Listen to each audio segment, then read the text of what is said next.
les rayons d'un supermarché, comme dans n'importe quelle boutique, les commerçants ont un même objectif, vendre à tout prix.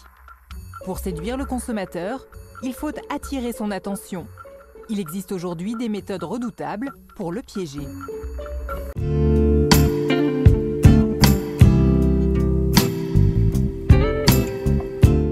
Jouer sur le visuel grâce à un emballage attrayant, mais aussi manipuler tous nos sens, avec la diffusion de musique ou de parfums.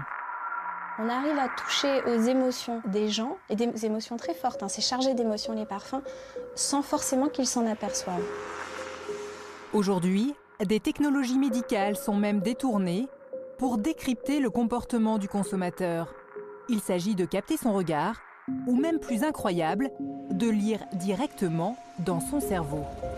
Ses clientes l'ignorent, mais elles vont se retrouver prisonnières d'un labyrinthe où tout est fait pour les inciter à acheter un maximum sans qu'elles s'en rendent compte. La particularité d'IKEA, c'est ce parcours fléché, un chemin unique qui oblige à passer par tous les rayons et à regarder tous les objets.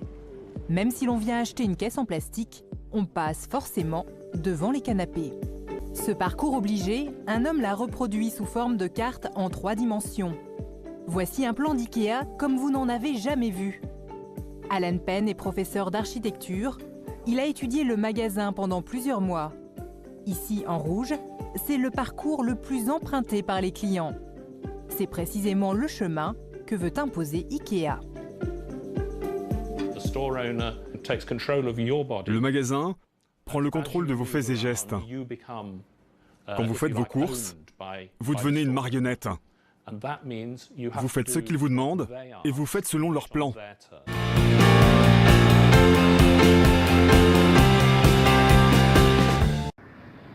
C'est Otto qui m'a demandé comment on pouvait souscrire Internet sur Move. Je lui ai montré, on a fait étoile 303 dièse. Puis on a souscrit, ils nous ont demandé, on a souscrit pour une journée, un jour. Puis normalement les mégas sont arrivés, ça doit marcher. Mais ça, ils ont pris les unités, mais la connexion ne marche pas, on dit qu'il n'y a pas de signal. C'est-à-dire c'est hors ligne, il n'y a pas de réseau. Il n'y a pas de réseau, mais il y a eu bien un réseau pour recevoir le paiement. Donc on a payé une connexion Internet pour un jour.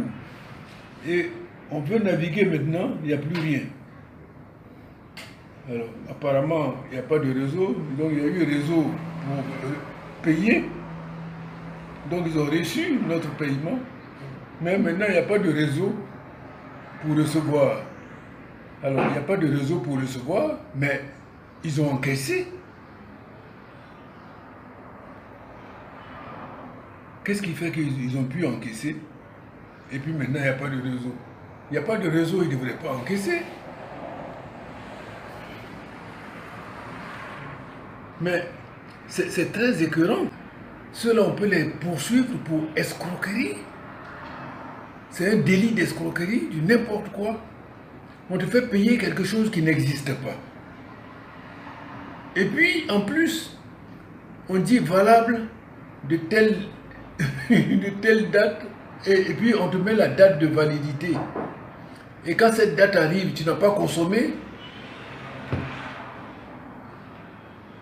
on réduit ton compteur à 0.